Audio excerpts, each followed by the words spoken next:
War never changes. October the 19th, 2010 and November the 10th, 2015. The release dates for Fallout New Vegas and Fallout 4. For myself. 5 years, fans of Fallout have waited for another entry into the post-apocalyptic franchise. For my infant 7 years, if you go by Bethesda titles alone, with Fallout 3 having been released way back on the 28th of October, 2008.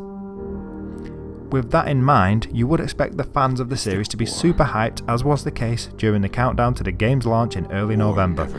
In some areas, Fallout 4 lived up or outdid the hype, in other areas it fell short by some margin. From the moment you begin the process of creating your hero or villain of the Wasteland, you realise that you're hopefully in the last hurrah of the Gamebryo/creation engine. War never changes. Sure, it was rebuilt for Skyrim, but barring some miraculous rabbit out of a hat rebuilding again, it has to see its final days here. Lighting and water effects are improved and the world space is as impressive as ever. However, the NPCs are still the graphical weak link. Add to that the drop in frames per second for shadows in high population areas that even affects top of the line rigs, and the creaks are definitely showing. So what does Fallout 4 do well? Well, the simple answer is, it gives you a playground full of character, factions whose motives you wish to ascertain, that all have a look and feel that fits the atmosphere.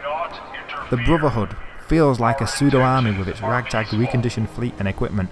The Railroad has an organised guerrilla synth freedom fighter feel to it, and the Institute with its shiny new walls and Terminator/Blade Runner synths sticks out like a sore thumb and fits perfectly within the world at the same time. The Raiders, the Gunners, Super Mutants and all the other dangers of the irradiated waste make the Minuteman faction and its reliance on the new settlement mechanic fit in. The building of settlements is a lot of fun, and some people will still be blissfully nowhere near to finishing the main quest or picking up side quests because there happens to be a picket fence that just doesn't look right. The controls can be fiddly, the base game has a lack of assets to use and the enemies can spawn inside your walls, but the feeling of helping to rebuild a faction, Preston's requests aside, until you have hundreds of NPCs adds to the atmosphere. Then there is the ambient music, which is as immersive as ever. The battle music, whilst repetitive, isn't annoyingly so, and while the piano segment of the main theme playing when you discover a new location can send a pleasant shiver down the spine, the constant ka-ching XP cash register sound does great with its frequency. The radio assets, however, from Fallout 3 are reused, and they do help maintain the feel of a shared universe. However, the Boston denizens appear to be lazy as they haven't salvaged many new songs from the wreckage of civilization. And now for what Fallout 4 does okay, satisfactory, it'll do, etc. Well, the main story, whilst neat and compacted into a slimline action-adventure tale of a parent's search for a child, does not work unless you follow it straight away, after leaving the vault, and you don't deviate, which is normally the last thing any role player does in a Bethesda game. The world and factions are drip-fed to you in a satisfactory enough way, in an Alice in Wonderland look at this wasteland we have given you. But the story is too linear. The player character is limited to 4 well-voiced responses that all do the same thing. Positive, negative, neutral and sarcastic lines are met with near identical responses, with an occasional follower did or did not like this message. The dialogue itself has no context for any roleplay value. You could be playing a genius with 10 intelligence who should know how cryostasis works, but yet insist on claiming Sean is definitely still a baby. And playing an evil character is near pointless, as sarcasm is met with sarcasm before the NPC helps you anyway, and attempting a non-talkative serial killer playthrough is pointless with so many unkillable essential characters.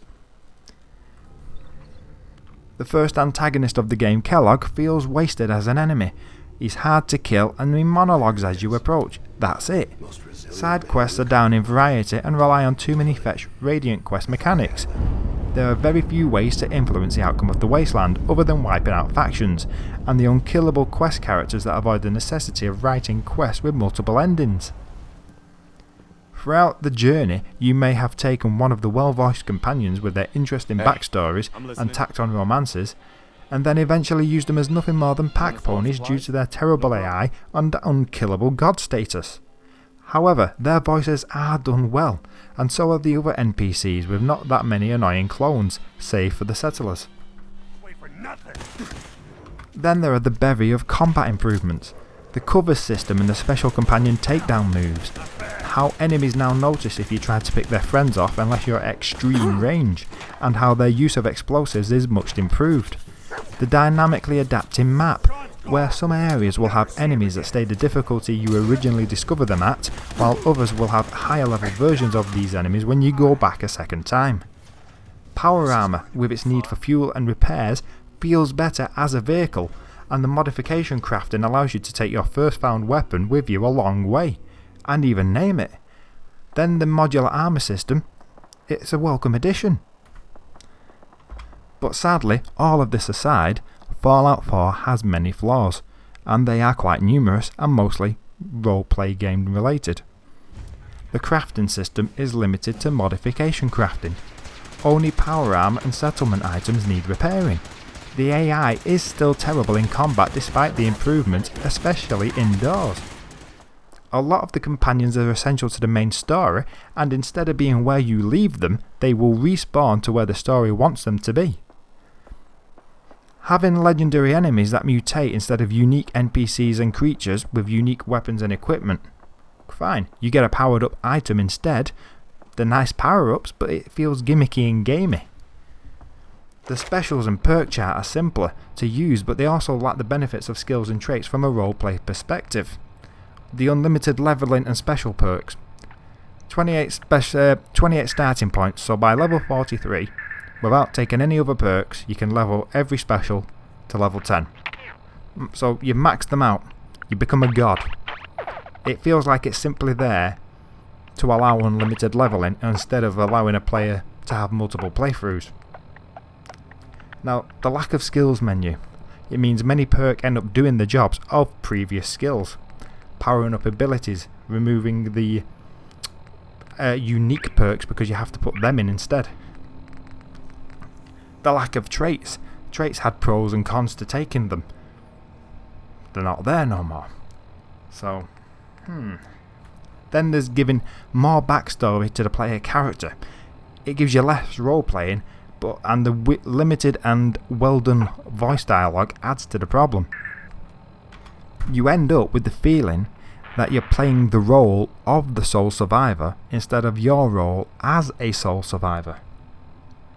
All in all, Fallout 4 feels like a lot of the RPG features were removed instead of balanced because it was easier, and the game is becoming an open world action adventure with some RPG elements tacked on. So, in summary, Bethesda have done it again. They've given us a wonderful open world to explore, full of interesting character buildings and factions, where the style in which you play will have a massive effect on how you remember Fallout 4.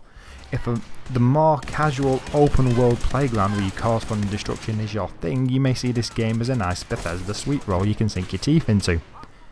However, if you're missing the old school style of RPG where your character was completely your own with only minor background details, where you could make several unique characters for several unique playthroughs, then Fallout 4 may feel like the trip to the dentist after chomping too many of the sweet rolls New Vegas had to offer in comparison.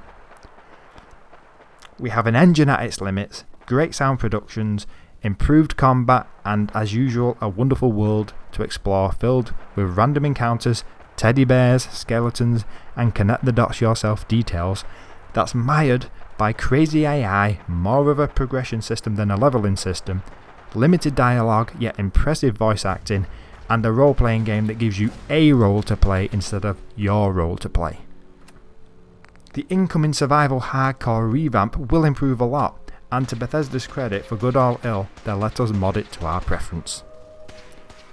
So, ranking wise, for the story and quests I will give it 7, for the graphics 7 again, for the sounds 9, the wasteland 10, the settlement building 7, the leveling system 7, the companions 7, the combat AI 7, crafting 6, and a lifespan of 8.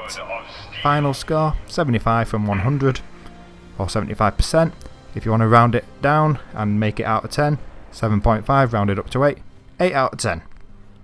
Fallout 4 is a solid game, but it does feel as if the role-playing game elements are no longer the backbone, and that now belongs to the action-adventure side.